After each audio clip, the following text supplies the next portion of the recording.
Coming up on today's Race Room, we've got the news of Juan Pablo Montoya, we've got Rogering rabbits, and as you can see, I'm on my own. We'll find Rosanna.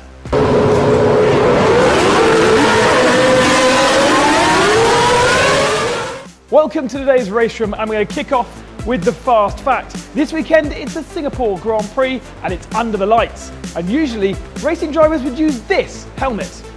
As you can see, it's dark visor, you can't see my eyes, and the background is much less bright than usual, therefore I don't get any glint and I can concentrate on the racing line. This is the perfect visor, but it does fog up just a little bit. In rainy conditions, this is the visor to have. The most impressive thing is it's like double glazing. It doesn't fog up at all. But when it's really wet and when we're in the dark, we'll use a completely clear visor, maybe with a slight yellow tint. And as you can see, a completely clear, normal view like you would see without a helmet on. So a helmet and a visor are much more than just safety. They also help a driver see the apex in different conditions. And at the Singapore Grand Prix, the beautiful onboard cameras, we're able to see those drivers' eyes. And so to the news, and we kick off with NASCAR refugee Juan Pablo Montoya, who has announced that he's going to be moving to the IndyCar series for next year, and he wants to chase that trophy, the Borg Warner Trophy for the Indy 500, which he won back in 2000 when he was racing in kart. He's now 38 years old and quite a lot fatter, so it'll be interesting to see how he gets on. In Formula One news, it's finally confirmed that Kimi Raikkonen will return to Ferrari, the team that he won the 2007 World Championship with, and he's going to partner Fernando Alonso in what is going to become an absolutely super team at Ferrari. Felipe Massa, though, reckons that it's going to be a bit like Webber and Vettel, and those two are going to be crashing all year. We'll wait and see. Luca Montezemolo, though, has praised Raikkonen's return, suggesting it's a bit like Niki Lauda's return in 1976. And that's a good link, because there's lots and lots of Rush films at the moment, and you can watch our premiere video. The link is at the end of this. But the big question is, where is Felipe Massa going to end up in 2014? At the moment, McLaren haven't announced any drivers for their lineup, but Jenson and Sergio look like they'll stay to keep continuity. And Lotus also obviously have that opening that Kimi Raikkonen has let go, but I think Nico Hülkenberg looks like the best option for that team. So potentially Felipe's got some serious work to do just to stay in Formula One next year.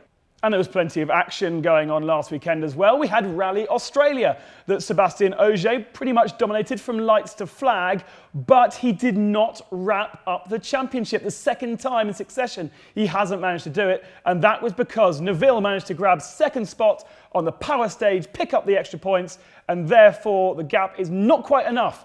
Instead, Ogier, I think, will wrap up the title at his home race in France at the start of October.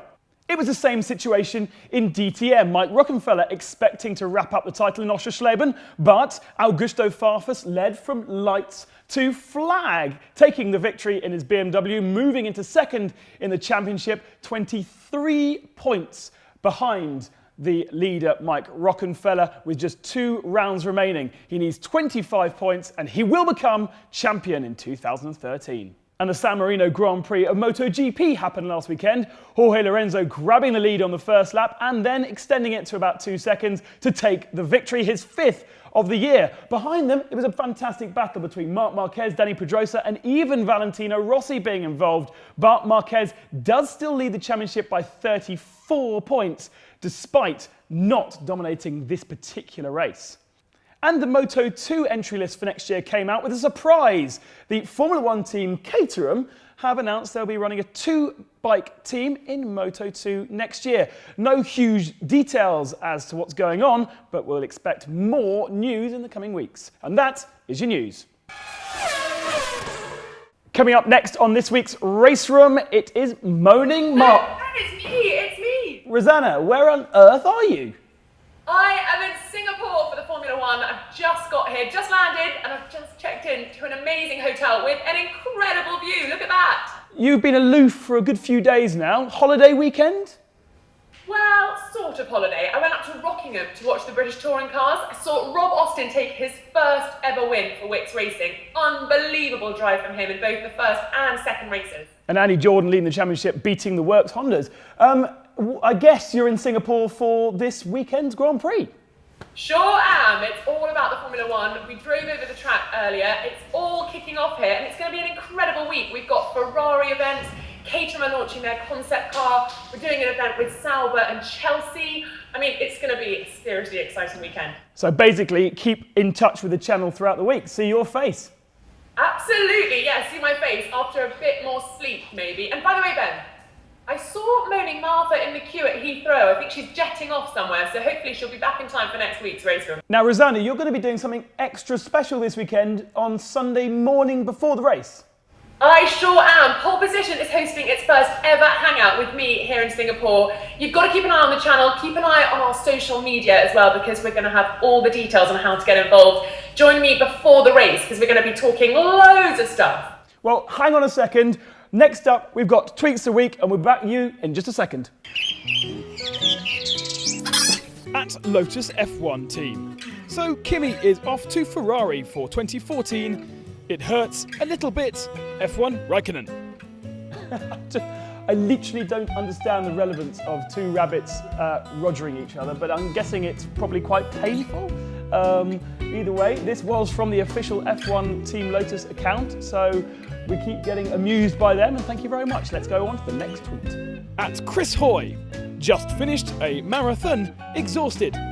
Ah yes, now this one got me a little confused. Sir Chris Hoy, the Olympic track cyclist, eating, not running, a marathon, a chocolate bar that was around in the 1940s, and the reason for that is he was at the Goodwood Revival meeting, a mega car event down in Sussex, and thank you very much for confusing me there, Chris. Next tweet. At Tony Jardine, I cannot believe it, arriving at Goodwood Lounge to sign in for Goodwood Revival. Anyone seen the Sherpa? And more revival loveliness. Amazing to see so many current racing drivers and old racing drivers in one big tent, the Drivers' Lounge. And this was to celebrate 60 years since we've gone up to the Mount Everest, and a fantastic display outside the Drivers' Lounge of the top of the Himalayas. Really great to see. Thank you, Tony Jardine, for the photo. At Steve F1. Wow, Marc Marquez 93 onboard bike camera is equipped with Instagram. Great photo of his off in warm-up, MotoGP Misano. Words are not needed, are they? Marc Marquez once again falling off his bike during one of the warm-up or practice sessions, and I think this must have been the onboard camera that was level. That's just an absolutely awesome photo. If it was better quality, that'd be on my wall at home. And that is Tweets of the Week. Coming up this weekend, obviously we've got the Singapore Grand Prix, where I am. And we'll stick that sticker down here. It's a long way, isn't it? There we go, Singapore, and we'll cover you up, because I'm going to, shush back there. I'm going to Japan for the World Touring Car Championship, which is here. We've also got the World Endurance Championship over in America, in Austin, Texas. And the very final European Rallycross Championship race is happening in Germany. So big weekend of motorsports action for you. I suppose you can come back now, Rosanna. There you go. And that is it for this week. Don't forget us, subscribe to the channel. And watch Rosanna all this week. See you next week. Bye-bye. Did you have trouble squeezing into that little chassis? I did, much the way James had a lot of trouble. 16 horsepower. I'm going to try and close the door. I'm not very good at this. Okay.